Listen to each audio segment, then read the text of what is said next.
Hey guys, I'm back at it again, ready to read you an article that I was just looking through and reading. It's very telling to how our sun is not 93 million miles away, nor do we revolve around the sun on a planet like we've been told.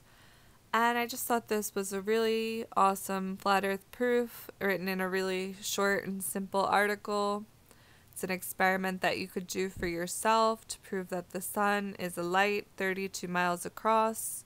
Of course, we don't know 100% what the sun is, but we can measure from its shadows and from its rays the distance and the size of the sun's diameter itself can be proven with an experiment. And I will read you this article so you could share it with others and bask in the truth of the flat earth and its knowledge that is staring us right in our faces.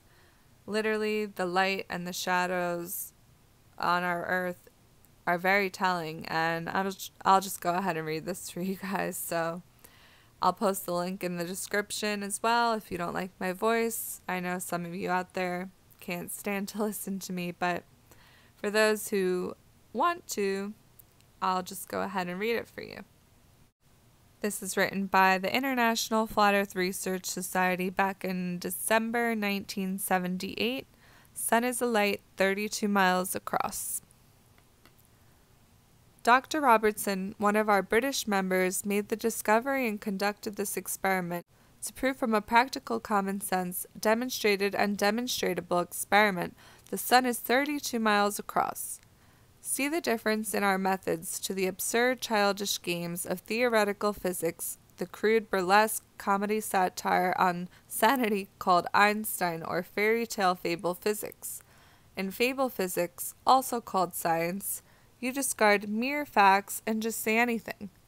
Truth is whatever you want it to be. 2 plus 2 could be 7 or nothing. So they can say the sun is 1 million times larger than the earth, or say 10 billion times, makes no difference, as not a word of modern astronomy is true. It is demonstrated by the sun's rays. It is 32 miles across. Also, the nautical almanac bears out the fact that the sun is very small compared to Earth, but very large compared with the tiny planets. In books on astronomy, we are gravely told that the sun is more than 1 million times larger than the sea-Earth globe. The writers who make these extravagant assertions do not attempt to give us any good practical evidence in proof thereof. The authoritative assumptions are supposed to be sufficient, in spite of good authorities against them, and the opposition of science against science. Let an observer stand by night directly under a lamppost. The light above him will cast no side shadow. If he moves northwards, his shadow will fall towards the north, and if he goes south, his shadow will fall southwards. If the light were extended by a number of feet above his head, say for 10 feet, then on the observer moving that distance underneath, he would still see no shadow. That is, the vertical rays of light would cast no shadow for a distance equal to its own extent. Now apply this reasoning to the shadows of vertical objects cast by the sun's rays. In northern latitudes, the shadows fall towards the north, and in southern, the south. The declination of the sun varies from the Tropic of Cancer, 23.5 degrees north, to an equal declination south of the equator, the Tropic of Capricorn. Between these extremes, the sun is always at noon, directly overhead in places with altitudes equal to its declination, the variation in which is the cause of the varying seasons. In these places on land or at sea, the sun casts no side shadow at noon, and it has been found that this phenomenon extends for 32 miles, so that the column of the sun's vertical rays is 32 miles across in every direction, a distance equal to the length of the solar diameter. And whether we take the surface of the sea as curved or horizontal, there would make little difference to the diameter, as may be seen on referring to figure 20.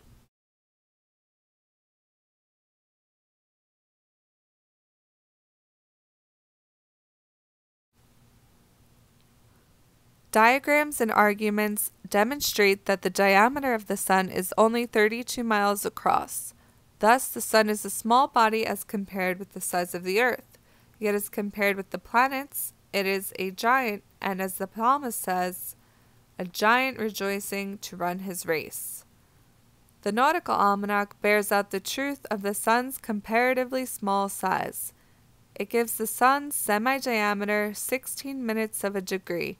1 degree of a latitude is equal to 60 miles, and as there are 16 minutes to a degree, twice 16 minutes must be equal to 32 miles. The sun's diameter by no less an authority than that of the navigator's chief almanac! Exclamation. So yeah, I just thought I'd share this quick little article with you guys, and please do share it. Please tell all your friends if you can. Try to get them to see what is right in front of our face and try to see past the lies we've been told. And I hope you all are having a great day. Thank you so much for listening, and I'll see you guys soon. Bye.